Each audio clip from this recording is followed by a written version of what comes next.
Lu kan ya sorry nih ya, maksudnya di tahun-tahun itu lu kan lihat kan maksudnya ya kan. Orang nggak main basket pakai Jordan. Iya, orang nggak main basket pakai Jordan menurut gue masih oke kok. Tapi koko pakai Off-White, pakai sepatu Jordan rada aneh sih. Bam, nih ngomong dia deh. Iya juga sih. Tapi pada saat 90-an, lu bilang bener, orang-orang baru tumbuh di era itu. Dan Michael Jordan, menurut gue pribadi, Michael Jordan tuh bukan cuma sekedar orang yang jago basket, menginfluence terbaik sepanjang masa, bukan cuma itu kok. Michael Jordan menurut gue adalah sebuah bukti orang biasa, kulit hitam, seorang minority di Amerika Serikat yang bisa achieve anything. Itu booming lah tuh kok, booming. Lalu ada potensi besar yang dilihat dari seorang pengusaha bajingan itu yang namanya Kompas. Bab. Apa? Somasi aja sih nggak apa-apa, tenang aja. Ada ini Rocky Gerungnya. Iya nggak apa-apa. Menurut gue di era sekarang ini udah lebih enak kok, lebih enak dalam arti kata si audiens, customer itu pun lebih pintar. Mereka cari barang yang murah, yang bagus. Mereka cari desain yang terbaik. Gak semua orang lagi mengeluh-elukan sepatu Kompas karena udah tahu kualitasnya acak adut. Ya kan? Rocky Gerung, Jay. Dia nggak apa-apa, dia. Share. That's a fact. Kalau nggak suka somasi silakan. Udah 2 kali tuh.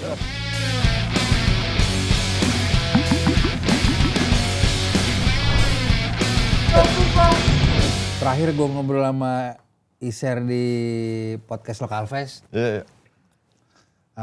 Gue seingat gue tidak membahas ini, tapi gue ingin memvalidasi sekali lagi dari kacamata lu nih. Lu setuju tidak bahwa memang pergeseran tren si sneaker sama streetwear ini di dunia emang benar udah lampu kuning sekali? Ya. Trennya ya. Ya. Sehingga itu berdampak turunannya secara awareness dan sales pun sangat berimbas. Setuju banget. Setuju. Nah menurut lo, ya kita sepakat hal itu. Ya. Menurut lo, memang ini akan dalam jangka waktu yang lama.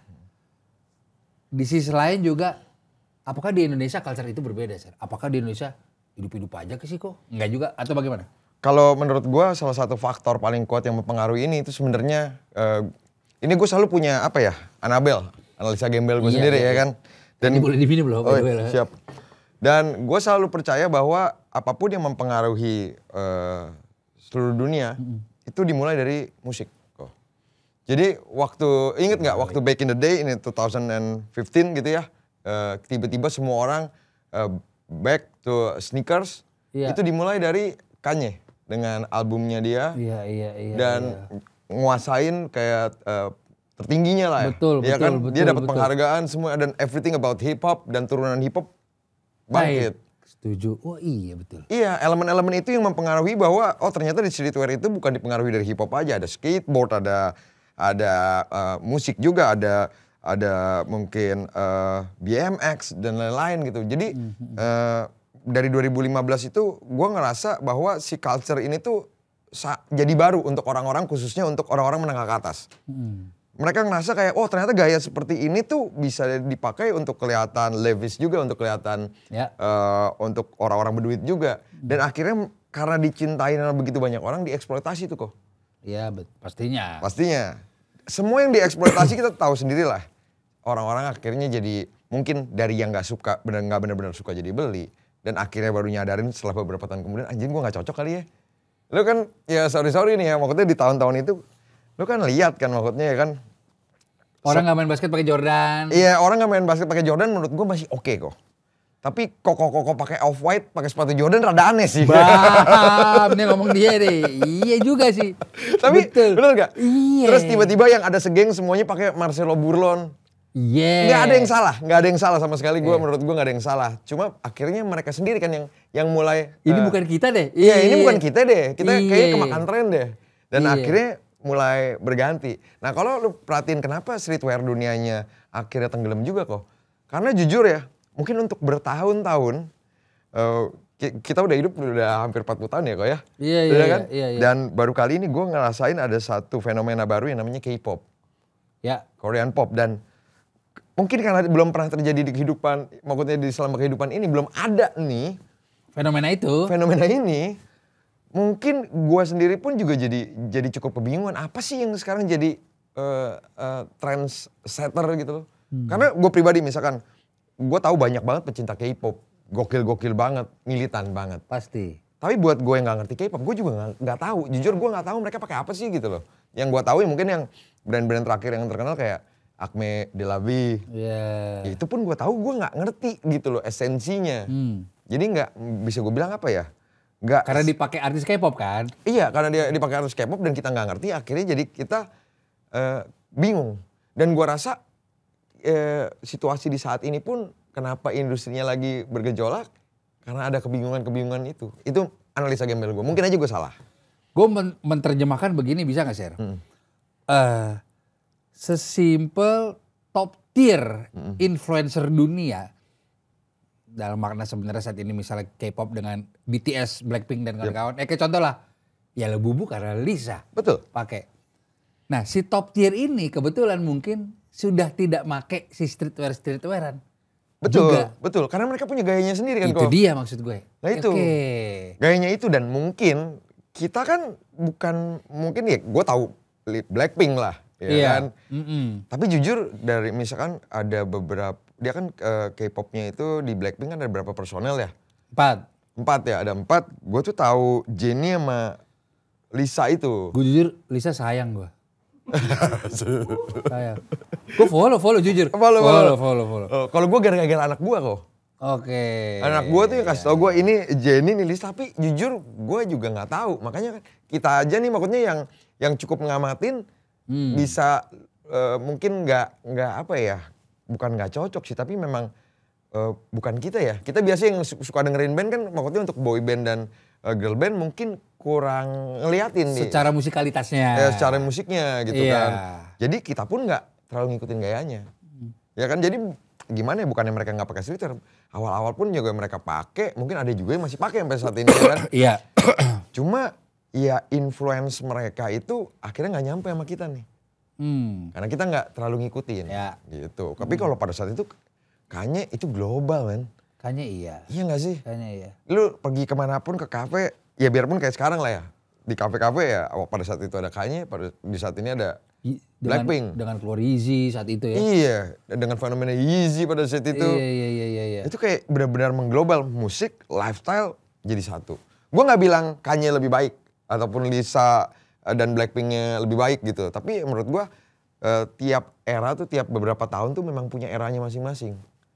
Dan ini eranya mereka. Makanya mungkin di saat eranya si K-pop ini ya streetwear yang bukan elemen bener asli dari mereka ya nggak begitu besar. Gitu. Jadi menurut lo, setuju. Jadi menurut lo si K-pop ini sebenarnya K-pop udah 10 tahun terakhir pun juga berkibar. Yep. Cuma makin kesini makin kuat. Yep. Jadi menurut lo belum ada public figure yang bisa menggeser impact K-pop ya saat ini. Yep. Dan turunannya termasuk fashion. Betul. Oke. Ya karena musiknya lagi mereka. Sebenarnya menarik begini dong ya. Kalau kita menjadi produsen Jordan Brand mungkin atau brand-brand Nike deh kita bilang. Iya Nike deh atau Kid deh misalnya. Endorse aja Lisa. Banyak. Sebenarnya kalau mau bener gak? Lisa sama Adidas tahu gue. Iya. Iya kan? Iya. Lalu Nike ada kerjasama sama G-Dragon pada saat itu. Iya tahu gue. Iya kan? Betul. Nah itu mungkin memang mereka pun udah menyadari itu sih. Cuma makanya balik gue bilang. Waktu Kanye naik dengan hip hop culture-nya, turunan asli dari mereka itu ikut semua nih. Sneakers lah, elemen hip hop, skate gitu kan yang bener-bener secara cultural turunannya dia. Kalau K-pop turunannya mungkin ya musik, lalu makanan-makanan Korea, film. Semuanya iya betul. Ya, tapi betul, fashion buat gue mereka belum punya satu hal yang kuat banget untuk nunjukin bahwa ini K-pop nih. Makanya gue bilang ada kebingungan. Ini streetwear apa K-pop ya? Oke, gue mau lo jauh dengan lo Gas. Walaupun gue udah tahu dan gue setuju sih. Dulu gue sempat berpikir, karena sama mungkin stylenya ya, maksudnya gue masih mungkin suka lah gitu. Apapun yang dipakai Justin Bieber dan A$AP Rocky itu oke. Dan bisa jadi tolak ukur. Berarti K-pop bigger than them dong sekarang. K-pop bigger than Justin Bieber dan teman-temannya. harus gue bilang untuk saat ini ya. Iya, gue juga. Ya kan biarpun kita nggak ngikutin tapi kita harus akuin. Iya. Ini memang makanya eranya. Lu inget nggak kok zaman dulu nih kok ya, sebelum 2015 kita back in the day nih ya. Iya. 2006 kita mulai hip hop culture gila banget. Betul. Kita streetball di Indonesia. Betul. Ya kan? Apa film-film ada b-boynya. Ada b-boynya, di dunia ada N1 streetball. Betul. Bener gak? Betul. Itu nggak bisa kita tampik. Hip hop culture is big. Itu lagi prime tuh. Lagi prime. Tapi di 2009, 2010 saat itu berikut musik-musik alternatif dan emo mulai naik. Naik lagi. Betul. Ingat nggak saat itu gaya-gaya dan brand-brandnya pun banyak banget berubah. Betul. Iya gak sih? Gue ingat banget pada saat itu yang jadi icon di Indonesia itu Doci. Memang. Gue harus akuin kacamata Ray-Ban gede, Betul gua akuin. topinya dia itu. Iya yang gitu, yang dark Iya, ya. iya yang dark. Gaya dia yang warna-warnanya yang pink lah, ada apa. Nah itu kan berarti analisa gue nih tepat bahwa ini dipengaruhi banget sama musik yang lagi happening. Iya, iya, iya, Gitu. iya. Makanya hip hop itu kan dulu Run DMC. Run DMC, betul. Adidas Superstar. Betul, itu anniversary kan. Anniversary. Keluar tuh Run DMC series ya. Makanya juga gila sih memang pada saat itu. Adidas pada saat itu eranya. Iya, benar. Jadi sepertinya musik masih punya pengaruh paling besar Yep. terhadap sebuah tren di dunia ya. Ya, terhadap manusia tepatnya ya. Makanya mungkin ada beberapa yang gue denger ya, maksudnya dari beberapa orang. Bahwa musik itu bisa aja menyesatkan. Itu iya. Iya kan? Dan itu gue bilang yang dia punya. influence musik menurut gue masih yang sangat besar untuk lifestyle di dunia. Itu iya.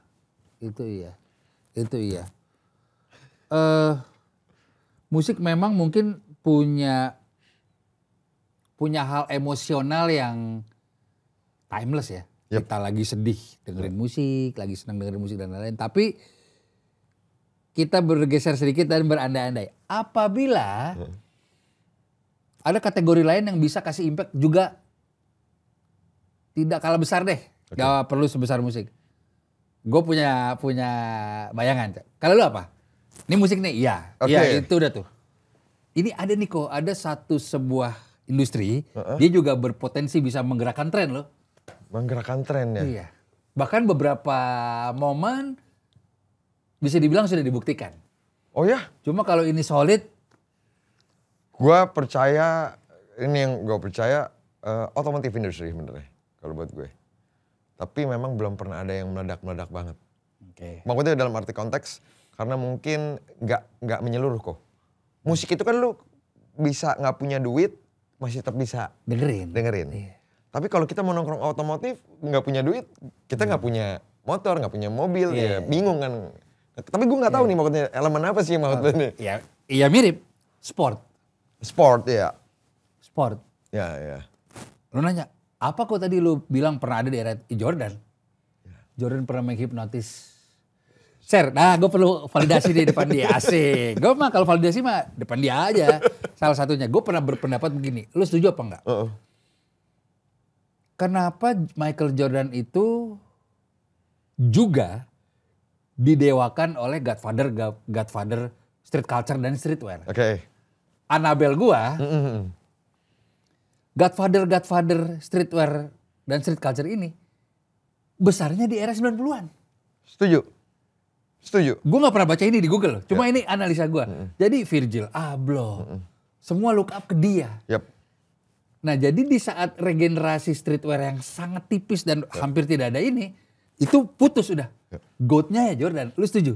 Setuju. Jadi kalau kita ngomong gini, streetwear besar di era 90-an menurut gue itu kata yang tepat. Karena mungkin kata-kata streetwear itu baru lahir di saat-saat itu. Betul. Tapi kalau sebelumnya, udah ada elemen lain yang kuat, adalah punk. Ya, dengan gimana Ramones mempengaruhi Amerika semua ya kan, Pistol mempengaruhi Inggris ya kan, dan mempengaruhi fashion dan culture keseluruhan. Gila sih itu. Iya kan, nah itu mungkin streetwear pada zamannya, tapi kita nggak sebut itu streetwear kan. Iya kan. Betul. Tapi pada saat 90-an, lu bilang bener, orang-orang baru tumbuh di era itu. Dan Michael Jordan, menurut gue pribadi, ini Michael Jordan tuh bukan cuma sekedar orang yang jago basket, menginfluence terbaik sepanjang masa, bukan cuma itu kok. Michael Jordan menurut gue adalah sebuah bukti orang biasa kulit hitam, seorang minority di Amerika Serikat yang bisa achieve anything. Lu bisa jadi pengusaha, ya kan? Lu bisa jadi seorang wajah sempurna dari seorang kulit hitam, dia ganteng. Betul. Ya kan? Jago udah nggak perlu tanya. Iya. Dia bikin sesuatu yang bisa ngelengkapin lu secara aparel dan lain-lain. Iya. Dan ini kalau teman-teman ingat, ini adalah lahirnya pertama kali marketing and advertising company yang modern. Dan Michael Jordan bisa dibilang adalah salah satu produk marketing dan advertising yang paling berhasil yang ada di sejarah. Kalau betul. Dari Jordan 1 band. Itu dia. Sengaja dipakai. Iya, supaya orang ngeliat. Iya, itu kan makanya waktu pada saat lu baca lu nonton yang tentang Air kan? Tentang Air dan tentang Bane. Tentang band iya. Dia bilang kan, waktu Air Jordan 1 seakan-akan di band, yang dibilang adalah masyarakat itu nggak ngerasain tentang wah kok nggak dibolehin ya, oh curang, enggak. Yang masyarakat rasakan adalah seorang kulit hitam yang pingin berkarya itu dibatasi oleh sebuah liga yang dipimpin oleh kulit putih. Sebenarnya. Betul. Gue kan juga suka fun fact kan. Ini boleh di googling. Sebesar Michael Jackson aja video klip Billie Jean di MTV itu dikritik loh. Benar. Saat itu. Jadi Billie Jean itu setahu gue video klip kulit hitam pertama yang booming, yang diperbolehkan MTV dan lain-lain gitu. Berikut juga Michael Jordan. Nah ini kita bantuin lurusin ke teman-teman nih Sar. Jadi apa tuh Bang Ben? Jadi NBA saat itu tidak memperbolehkan. Ya, tidak memperbolehkan sepatu Air Jordan 1 pada saat itu dengan yang warnanya merah dan hitam. Iya, jadi harus satu warna. Iya, harus mayoritas warna. Iya, harus mayoritas warna.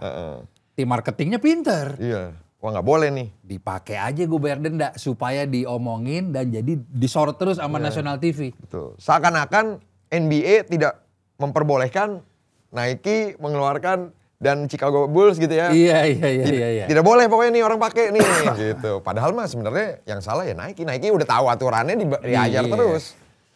Tapi anyway berhasil. Berhasil banget. Taktik itu ya. Berhasil banget. Gila itu. Kayak pada saat itu orang semua bilang ya everybody wants to be like Mike ya kan. Iya. Sekarang lu bayangin. Saat itu rajanya raja menurut gue di dunia musik Michael Jackson. Tuh. Video klipnya Jordan yang jam. Bener. Di tahun 96 di jeda-jeda dia pensiun bikin film animasi salah satu yang paling sukses Space Jam. Sepatunya ikonik pula jadi memang 90s itu lu sepakat ya itu sepakat. Prime time-nya streetwear. Betul. Industri sneakers juga lahir di situ dan lain-lain gitu loh. Apalagi untuk satu hal yang baru gitu kan lu bayangin gak sih kok untuk satu hal yang baru yang mungkin kita tidak tahu kita tuh double keingintahuannya tuh curiosity-nya tuh mungkin berlipat lebih gitu kan dibanding kita gue udah tahu nih. Oke. Nah, di saat itu era itu sih. Dan ya balik kali gue bilang marketing and advertising karena pada saat itu enaknya adalah ini plusnya pada saat itu sumber berita itu cuma 3. Media cetak berupa koran, media kita bilang visual berupa televisi dan media audio berupa radio. Jadi mereka bisa kontrol itu semua. Betul. Nah sekarang ini memang kita punya kesulitan untuk mengontrol itu semua karena kita punya media informasi yang luas banget. Iya. Ada blogspot, ya kan ada website, Spotify. ya ada Spotify, ada musik dan banyak banget ada YouTube, ada banyak banget. Nah itulah kalau zaman dulu kan 3 itu doang tuh yang betul. Lu bisa kontrol itu, lu control the world ya. Itu kan lo mengendalikan dunia betul. Iya, itu American things. Itu American things ya kan. Yang kalau kita ngomong balik lagi ke sejarah, Amerika kan negara yang menurut gue nggak punya kekuatan apa-apa kok. Tidak punya sumber daya yang kuat, tidak punya army yang baik. Ini fact kok. Karena mereka ya di zaman dulu, kalau kita pelajarin dari buku sejarah ya, ataupun guru sejarah lu pas kita SD, Amerika itu kan nggak disebut United States. Sebutnya kita apa? Sekutu aja, lie. Karena memang kekuatan mereka adalah memanipulate si media. Ada filmnya jujur tuh Brad Pitt. Oh iya ada ya? Yang dia apa menyamar sama agen itu terus akhirnya nikah. Cuma dari 2 kubu yang beda. Oh oke. Nah itu dia. Ya sekutu itu judulnya. Iya sekutu ya. Nah itu dia makanya gue bilang. Jadi memang Amerika tahu benar bagaimana memanipulasi berita, ya kan, lalu ngambil simpati orang untuk bergabung. Dan ini diadaptasikan dengan baik menurut gue lewat ya brand-brand yang mereka ciptakan. Jadi makanya gue selalu ngomong ya orang-orang tuh kalau tiap kali pada zaman dulunya gue ngomong kalau bahwa Nike itu adalah bagian dari politik Amerika. Orang pada bilang anjing lebay lu bang. It's a fact. Lu bayangin gak mereka bisa bikin pro LGBT? Satu hal yang menurut gue aja udah salah, buat gue di pribadi. Anjing gue pasti diserang sih nih gue. Gak apa-apa kan pendapat pribadi. Lo pribadi tapi ya pokoknya gue bukannya. Aduh gue malas ini. Wah ada campaign itu mereka ya? Ada, namanya Be True. LGBT. Lalu inget gak? Ada juga beberapa campaign yang diangkat oleh Amerika Serikat tentang Muslim. Padahal in effect, they are the biggest sinner. Nah makanya ini maksudnya kalau teman-teman mungkin ada waktu nanti coba deh coba searching tentang Nike politik and gimana relatednya sama US politik. Ada kok banyak. Gitu. Jadi ya kita sebutnya ini ada istilah kerennya tuh propaganda. Propaganda. Ya seperti yang dilakukan industri film Hollywood. Iya. Kurang lebih sama. Ada Rambo apa, ya dibikin gagah aja udah. Iya Rambo, si pernah tuh menang perang ke Vietnam hancur. Iya benar. Oke. Jadi betul tadi kita tarik mundur ke belakang lagi. Sekarang ini si top tier influencer, tadi kita bilang K-pop, lagi gak menggandrungi streetwear nih. Ya, sehingga itu berdampak juga streetwear, sneakers gitu. Sekarang kita lompat ke kita nih, ke Indonesia. Nah menurut lu di streetwear atau di clothing ya, gue bisa bilang beberapa tahun terakhir lagi minim, bukan tidak ada, lagi minim regenerasi. Streetwear ya? Bukan gak ada, minim tapi dibanding sebelum pandemi. Kalau di industri sneakers Indonesia dari kacamata lu, situasinya saat ini seperti apa? Kalau di sneaker Indonesia kan ya kita tahu lahirnya gede-gedenya tuh ini banyak orang pasti bilang Kompas. Faktanya adalah sebenarnya pertama kalinya industri sepatu lokal itu lahir harus berterima kasih ada sebuah brand dari Bandung namanya World Division. World Division tuh bikin sepatu yang kayak Vans tapi lambangnya petir, inget ya? Iya tahu. Ya kan? Pada saat itu ternyata ada brand juga dari Amerika, kumpulannya Asap Family, yang bikin... Asap Family itu ya? Iya dari Asap Family bikin brand namanya Revenge X Tom. Dia ngatain brand Indonesia ini, si World Division, bahwa wah lu niru-niru gua loh. Padahal si World Division ini udah mungkin 5-10 tahun yang lalu. Itu si Asap Rocky dan kawan-kawan kan? Iya. Tapi juga tuh dia. Gue lupa ya si ownernya tuh siapa, gue lupa deh. Nah, booming tuh kok, booming. Ini tahun berapa sih? Gue kok baru denger ya? Ini sekitar 2016 kayaknya. Nah, 2016 makanya lu pernah nggak? Lupa aja kali gue ya. Ya pada saat dulu ramenya tuh semua brand lokal bikin sepatu petir bilangnya. Oh iya Enggak, cuma gue lupa part si SFM-nya itu ada concern ke situ. Gue nggak tahu itu. Oh iya, memang pada saat itu kan belum terlalu besar lah ya ininya. Nah itu booming lah tuh kok, booming. Lalu ada potensi besar yang dilihat dari seorang pengusaha bajingan itu yang namanya Kompas. Bab. Apa? Somasi aja sih nggak apa-apa, tenang aja. Ada ini Rocky Gerungnya. Iya nggak apa-apa. Terus. Mereka memanfaatkan itu, ngegedein, mereka bikin campaign yang ya inget gak dulu Kompas tiba-tiba rame-rame di Grand Indonesia orang ngantri. Ya gue ingat. Ada yang mau ngantri aslinya ya Tuhan. Itu kan cuma pembelajaran dari Sneaker Riot 2005 waktu Nike SB ngelirin Jeff Staple. Pigeon. Itu kan cuma diduplikat, dibayar aja orang. Bikin rame-rame kayak lu zaman dulu inget gak di Twitter nih, lu bikin usaha makanan tiba-tiba ngantri itu semuanya. Everybody knows that. Tapi yang ngantri beneran pun juga banyak, Ser. Ada. Iya. Tapi lebih banyak yang tidak. Ya kan? Kenapa gua bisa bilang gitu? Karena di hari itu pun gue disuruh datang. Ya kan lu konteksnya influencer, beda dong. Maksudnya untuk support secara ini mungkin. Oke. Ya. Nah, oke lu disuruh datang terus memang Disuruh datang dan ya kita udah tahu kan konteksnya seperti itu. Kan rame-rame seperti ini. itu launching. Launching, Oke. ya kan di Grand Indonesia, lalu mulai demam brand lokal lagi, ya kan, di industrinya semakin lama semakin besar. Menurut gue di era sekarang ini udah lebih enak kok, lebih enak dalam arti kata si audiens, customer itu pun lebih pintar. Mereka cari barang yang murah, yang bagus. Mereka cari desain yang terbaik. Nggak semua orang lagi mengeluh-elukan sepatu Kompas karena udah tahu kualitasnya acak adut.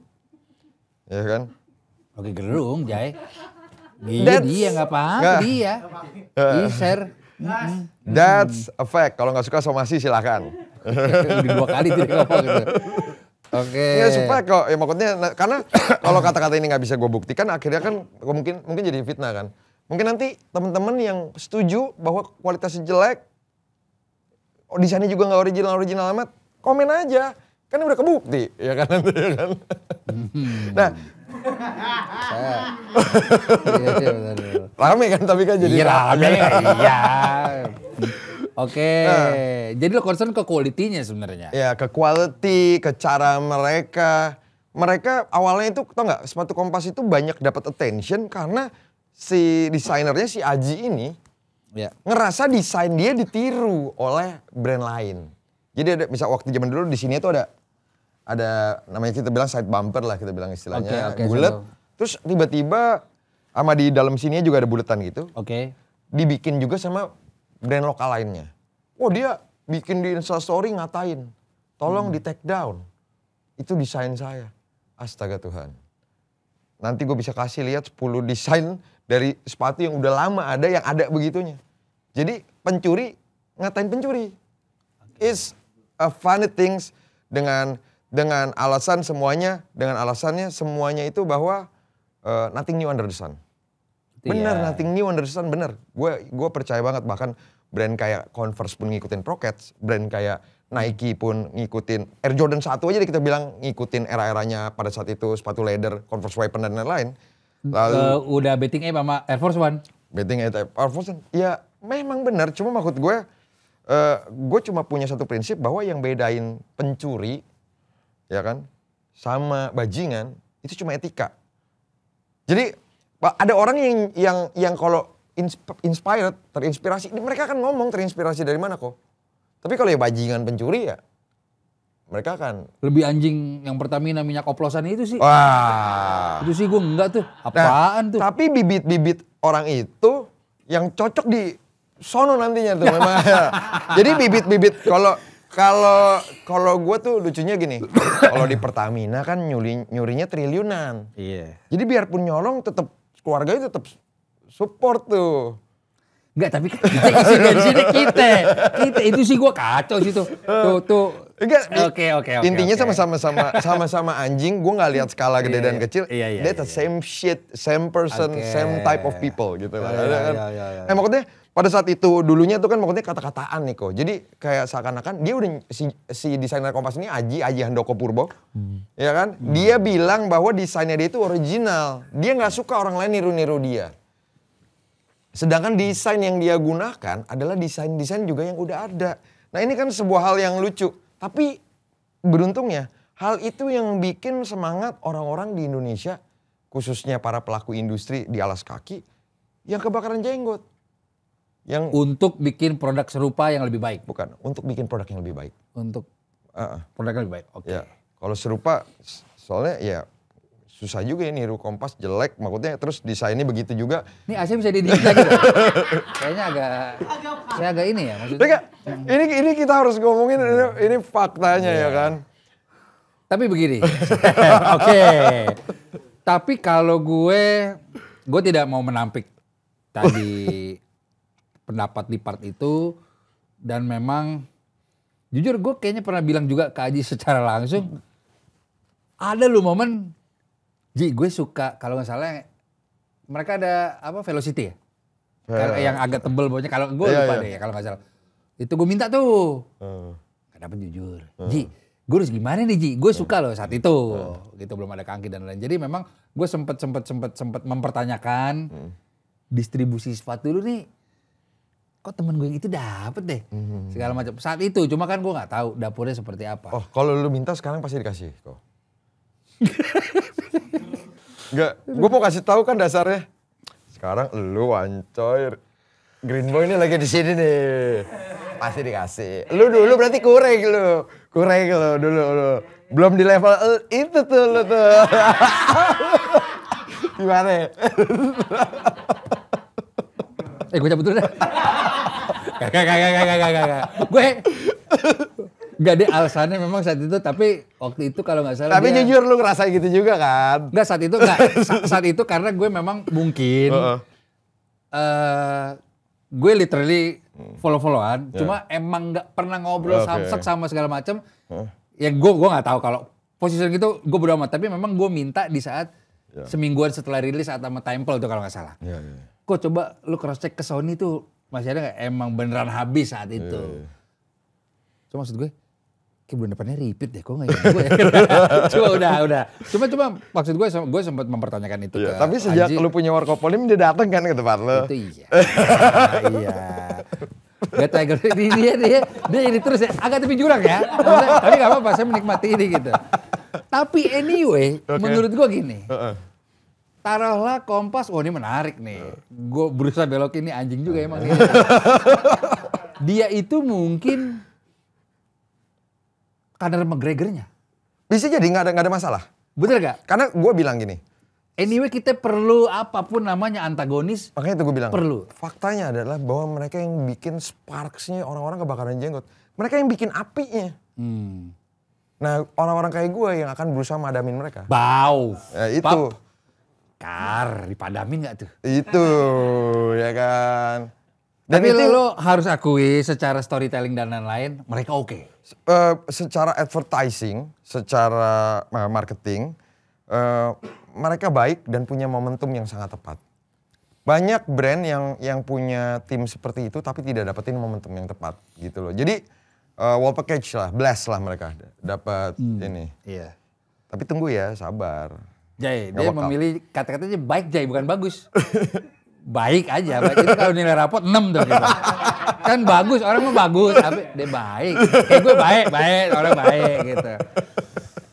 Cuma gue walaupun gue bagian dari Kangki,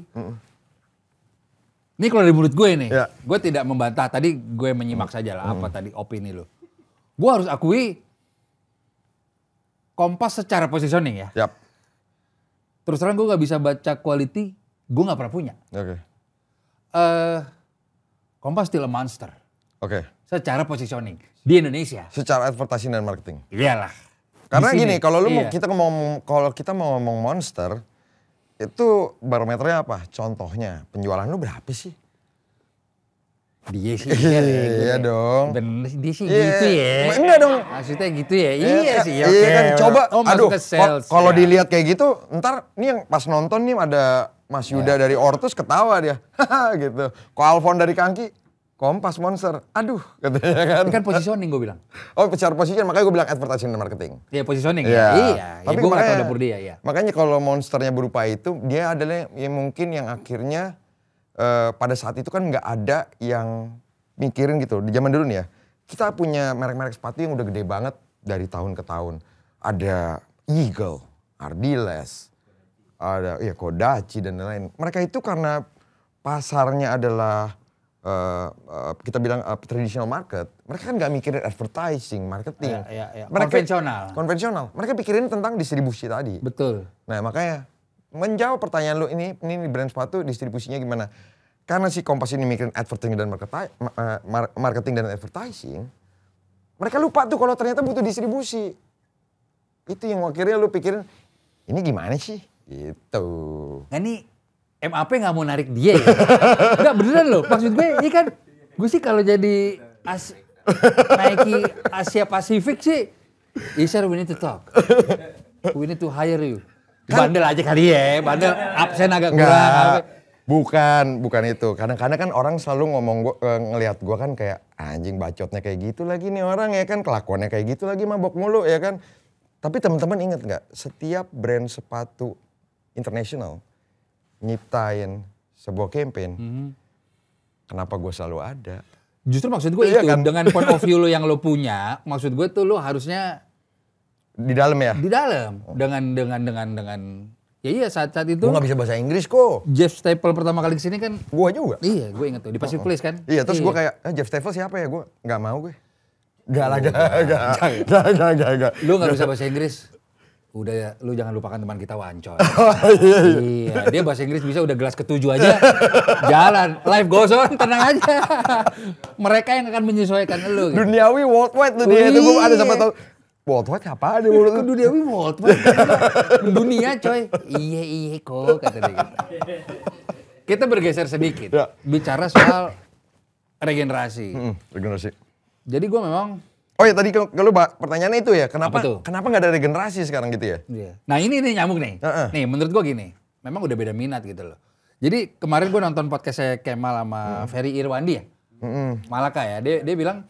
Iya betul. Yang tentang ngebahas e-sport sama bola gitu. Dia bilang anak-anak kecil sekarang tuh di komplek-komplek jarang yang bahas bola. Oke. Setuju tuh, gue kayak kesetrum dia public speaking-nya bagus kan. Orang lebih Mobile Legend. Si anak-anak kecil ini, lu kemarin main apa-apa? Oh. Itu harus diakui, betul. Iya. Maksudnya sedang seperti itu di seluruh dunia mungkin. Oke. Jadi orang udah nggak ngebahas gocek-gocek lagi apa. Nah, ini menarik nih. Bahkan dia bilang Timothy Reynolds itu orang dengerin kok karena lucunya generasi sekarang nih muda-muda lagi suka sesuatu yang mikir. Ya. Mobile Legends tuh ada taktiknya dan lain-lain gitu loh. Nah, bergesernya era itu, tren ini juga. Gue melihat begini, harus bisa dipungkiri Aji apapun ceritanya, dia berada di era locker juga. Ya. Sebagai penjaga toko yang kita suruh beli teh botol loh. Fakta. Lalu Isir sama gue main streetball dari 2005 dengan sepak terjangnya dia. Dalam artian orang-orang sneakerhead ini mostly yang gue kenal yang menjadi beneran influencer di Indonesia ini secara street culture memang punya background dan portfolio itu. Ya. Konsistensi. Lo dulunya ada yang dikerjain. Nah menurut gua jangankan industrinya nih. Orang-orang kayak lu nya aja sekarang mungkin Udah gak ada ya? udah nggak ada. Tapi bagus kok. Jadi gue tetap masih punya kerjaan. Itu hal yang sama soal gue di streetball. Gue sendirian bagus. Dia gak usah basket, gue aja. Tapi lu sepakat hal itu ya? Gue sepakat, tapi gue punya satu alasan yang menurut gue lu harus setuju dengan hal ini. Gini, zaman sekarang orang, anak kecil ngikutin main Mobile Legend. Ya kan? Dan mereka jadi fokus Mobile Legend karena udah ada aim-nya. As a sports. Iya. As a e-sport. Iya. Just No Limit punya Ferrari. Betul. Ya kan di Indonesia. Udah ada sukses story-nya. Zaman kita main basket, gue nggak pernah lihat tuh pemain Indonesia pakai Lamborghini, nggak pernah dan nggak mikir untuk hal itu. Terus gini, anak-anak kecil nontonin Timothy Ronald, menurut gue keren. Timothy Ronald orang biasa yang akhirnya punya duit sebanyak itu. Tapi sorry banget. Gue gak nontonin Timothy Ronald. Karena hidup gue, aim gue bukan uang. Gue butuh uang, 100% kita butuh uang. Tapi bukan itu aimnya. Kalau itu aimnya, nggak tiap pulang sekolah tuh kok kita jam 3 sore main basket. Iya. Kita nggak tahu kok mau jadi apa, cuma apa. Bedanya, kita cinta. Dan itu mungkin, ini nih anjay ya kak. Iya. Love ini yang mungkin mereka nggak punya karena aimnya uang dan itu yang cukup gue sedihin. Makanya anak gue pun gue ajarin untuk sekarang latihan drum, untuk gue pun begitu. Ya kan, untuk ngegambar. Yang penting kita kasih tahu bahwa yang penting cinta aja dulu. Betul. Karena mau lu punya duit nggak punya duit, world gonna fuck you up. Iya. Bener gak? Betul. Gue punya pendapat dari angle gue terhadap dia. Saya ingat gue pernah kenal dulu dia karena salah satu co-foundernya BOD-nya Bumi Borneo dulu. Ya. Di tahun pertama sama Jovi kan. Kalau tidak salah ya gue kenal di situ. Lalu gue melihat kontennya. Gue ingin menanyakan sama dia langsung sih kalau ada kesempatan ketemu lagi ya. Sebenarnya begini. Gue justru menikmati ekosistem industri di dunia ini yang sangat variatif. Yap. Ada kameramen, Betul. ada editor, ada musisi, content creator dan lain-lain. Cari duit dengan caranya masing-masing. Betul. Cuma gue kalau melihat dia seperti melihat cara cari uang yang pintar begini doh. Lu ngapain begini? Itu iya, Yap. itu dia. Cuma kan yang mau gue tanya ke dia gini, Tim. Misalnya seluruh dunia nih kerjanya kayak lu nih. Kopi ratusan ribu. Apa kalau nggak apa-apa, itu dia dan udah terbukti sukses. Iya, gue appreciate itu. Cuma yang mau gue pertanyakan dia, ini kalau seluruh dunia begitu, apa sih dia kripto ya? Ya. Iya, itu kan industri sport mungkin jadi gak jalan karena termotivasi mau kayak seperti dia. Ya. Itu aja yang mau gue tanyakan. Tidak salah dengan itu, tapi gue mau tahu jawaban dia apa tuh kalau seluruh dunia. Karena dia kan dia punya kelas kan, punya sekolah apa, mengkapanyakan itu kan. Lalu gimana nih kalau ada anak kecil mau jadi Ronaldo, Messi, LeBron, berikut itu kan akan berbenturan. Benar. Gue cukup penasaran di part itu sebenarnya kalau bisa ketemu sama dia lagi. Padahal kan dia memang justru dia pernah ada satu Timothy ini juga udah sebenarnya clearly dia kan educational banget kan. Iya. Maksudnya pinter banget dan dia tahu bahwa kalau semua orang kaya, kalau semua orang punya duit, ekonomi pun ambruk. Iya, iya. Ya kan? Terus dia bego-begoin kita yang main basket, ya kan? Ya kan ada tuh yang gimana lu mau kaya, lu main basket tiap hari lu alasan mau kaya. Ada dia ngomong gitu? Coba dicek. Nah itu yang maksud gua. Yang tidur siang gue tahu tuh. Iya. Tapi kalau tidur siang sih keterlaluan, ya kan? Tapi kan kita butuh tidur siang juga sih benernya. Sahabat gue tidur sore wancan. X-Max baru ya? Jujur. Iya. Gak di sore ya, bukan sore. Sore bukan siang. Kolesterol tinggi. Enggak, yang basket gue baru. Iya, karena mungkin dia ngalamin juga ya dulunya dia suka hobi main basket tapi nggak jadi apa-apa mungkin karena dia tinggi basket. ya. Iya mungkin juga. Ya makanya maksud gue sih nggak ada yang salah lah. Keren justru punya orang kayak Timothy Reynolds di Indonesia buat nunjukin bahwa memang ada yang mengerti dan paham tentang dunia itu. Tapi kalau ngebego-begoin kita, itu lain hal. Iya. Karena kita memang nggak setinggi itu mimpinya, nggak mimpi punya Lamborghini juga sih gue. Iya. Lu ada. Gue sports car kurang. Kurang ya iya, kan? Iya, sports car kurang. Rumah aja dimasakin. Dibanyakin rumah dibanyakin sama punya masjid. Itu benar. Amin. Gitu. Iya, itu balik lagi memang tren berubah ya. Yap. Harus diakui. Behavior berubah. Tapi ada hal yang gue syukuri nih, Ser. Gue mengalami itu di Warkopoli, alhamdulillah lah. Dengan Green Boys tadi, lo kasih komplimen tadi. Ya Iser kan bintang tamu awal-awal gitu loh. Ada satu part yang hilang yang menurut gue syukuri part itu. Bonding tongkrongan itu ternyata masih valid. Masih valid banget. Yep. Bahwa lu emang beneran doyan nongkrong itu kelihatan dari body language lo. Bener. Nggak bisa dibohongin lo. Oh lu cara bahasa lu. Dan itu gue bisa relate dengan banyak orang. Dengan Green Boys dan Warkopolimnya. Karena memang ya kita nongkrong beneran. Gue sama Isyar sama Tua 13 dulu. Abis basket. Vam, Kelapo. Masa-masa indah itu. Iya kan. Beda, kita pernah ngalamin. Lapo, Jay. Lapo, bener. Apa? Azul alias Manson Gepeng. Pakai Kalpiko. Ini Caprison dulu. Apa Nutrisari. Kalpiko, Nutrisari. Ada yang pakai kopi, Granita. Jujur. Maksudnya kita melalui bonding yang emang beneran nongkrong. Duit tinggal 5.000 apa gitu loh. Cuma kita punya minat yang sama sehingga. Nah untuk part itu gue bersyukur masih berlaku di era sekarang.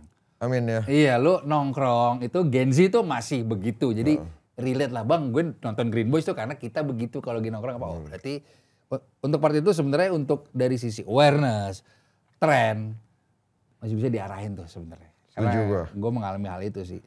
Yang pasti generasi muda cuma butuh satu menurut gue. Jangan sampai kehilangan kecintaannya terhadap sesuatu sih. Jangan sampai cuma aimnya untuk ngelihat jadi terkenal ataupun jadi kaya. Itu doang sih kok. Bener gak sih? Gue sepakat. Gini. Gue sama Isyar mah buset main basket di ABC sampai Di ABC itu dulu sebelum jadi sekarang itu ada pintu gerbang gini ya. Iya. Kang parkir gue sering begini. Bang saya mau pulang bang. Saya mau tutup loh. Udin. Udin ABC, jujur. Shout out Udin. Dia shout out Udin. Dia jual barang-barang Louis Vuitton alias power balance. Power balance. Iya. Kok lihat kok imbang nih. Iya. Shout out Udin. Gue kangen lo Din. Itu plug before plug karena dia yang support sepatu basket. Iya. Gitu loh. Iya benar. Jadi gue sama Isyar udah buset dah nongkrong itu sampai lampu mati apa dan lain-lain. Nah itu kan sedikit banyak juga dibantu belum ada sosmed Syar. Belum ada. Iya karena Instagram tuh 2011 ya. Facebook sih ada ya kayaknya Facebook. Friendster malah Friendster. Iya gue sama Isyar dari 2005 gitu loh. Nah hal-hal ini kalau kita bicara regenerasi tadi gitu loh. Orang-orang yang nongkrong ini. Masih ada harapan atau menurut lo gini gak? Gak bisa kok kalau di Amerika atau Eropa mati, di Indonesia juga streetwear mati. Oke. Pendapat lo bagaimana? Nah ini gue bilang, industrinya mati. Kita setuju underline itu. Kenapa orang-orang muda-muda ini, kok regenerasinya mati Sir?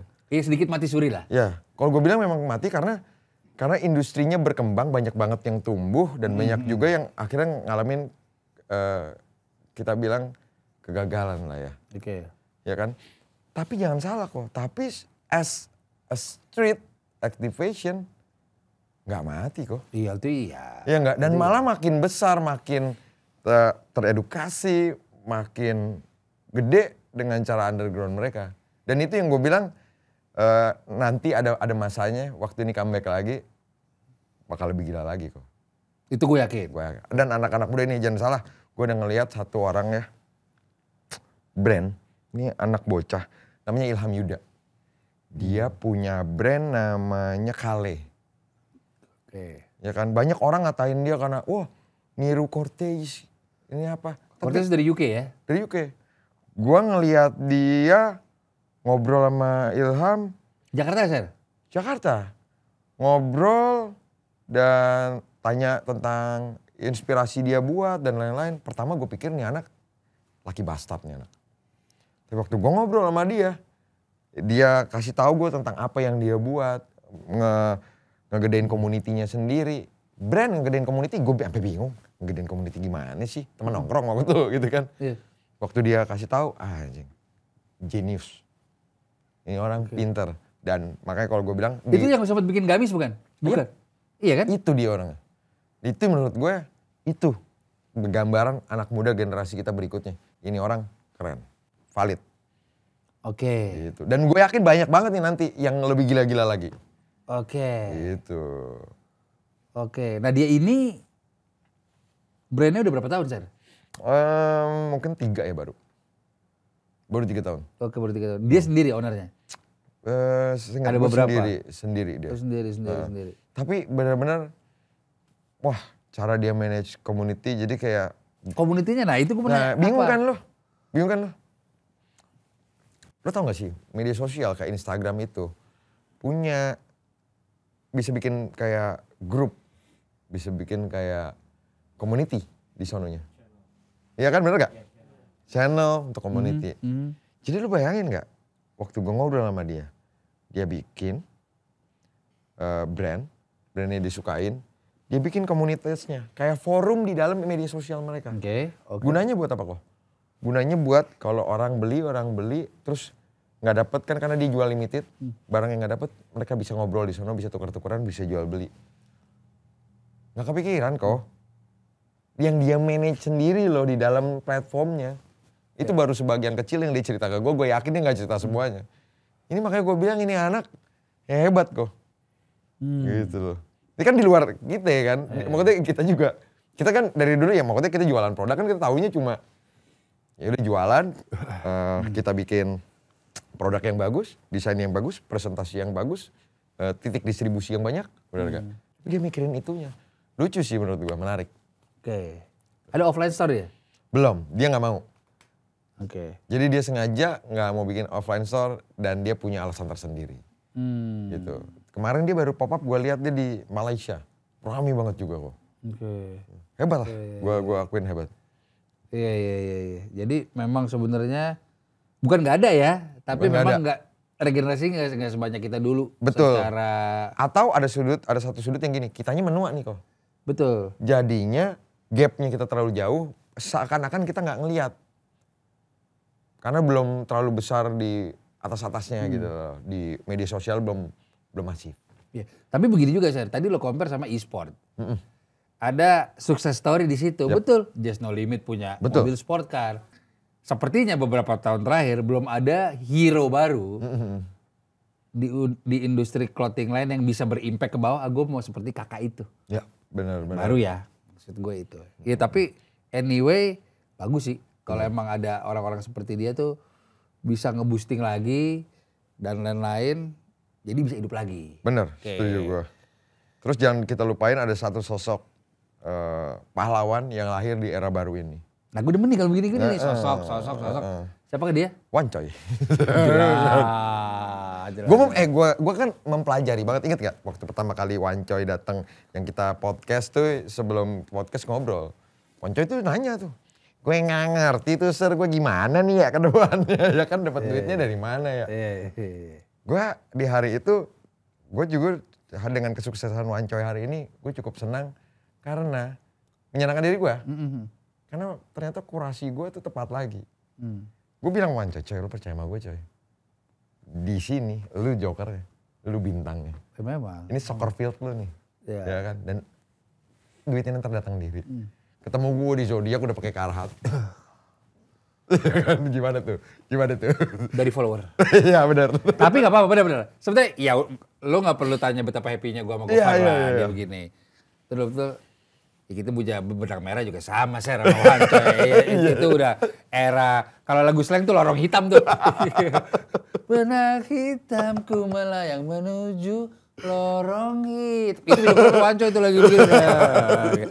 Cuma, gue happy satu sisi bukan hanya ke sisi finansialnya Wancoy ya. Menurut gue Wancoy itu tamparan buat beberapa content creator yang nggak apa adanya. Bener. Bahasa Inggris nggak bisa. Ya. Dia tuh sampai dapat job interview band hardcore apa di Kemayoran. Interview band bule. Si Wancoy bilang loh, gue nggak bisa bahasa Inggris loh. Kita yang menyesuaikan bang. Jadi pakai translator. Itu kan Wancoy apa adanya. Kesederhanaan dia. Ya outfitnya begitu lo lihat lah. Cuma bisa menginfluence banyak orang. Betul. Gitu loh. Ya menurut gue betul. Wancoy itu adalah monster baru. Betul. Wancoy itu adalah content creator yang sebenarnya. Sisanya content translator. Bab. Asli. Oke. Terakhir sebelum kita tutup. Wancoy, Timothy Ronald. Pilih mana? Wah gue sih Timothy Ronald. Wancoy for life lagi. Oke. Thank you Sir udah mampir. Thank you. Semoga industri ini tetap jalan ya. Amin. Si streetwear sneakers di Indonesia bisa bergerak lagi karena memang turunan ekosistem industrinya kan juga banyak. Benar. Yang kerja di pabrik, e-commerce dan lain-lain. Tapi insight dia selalu fresh. Sabi, gue Rico Lubis. Gue Sir James. Peace out. Peace out then.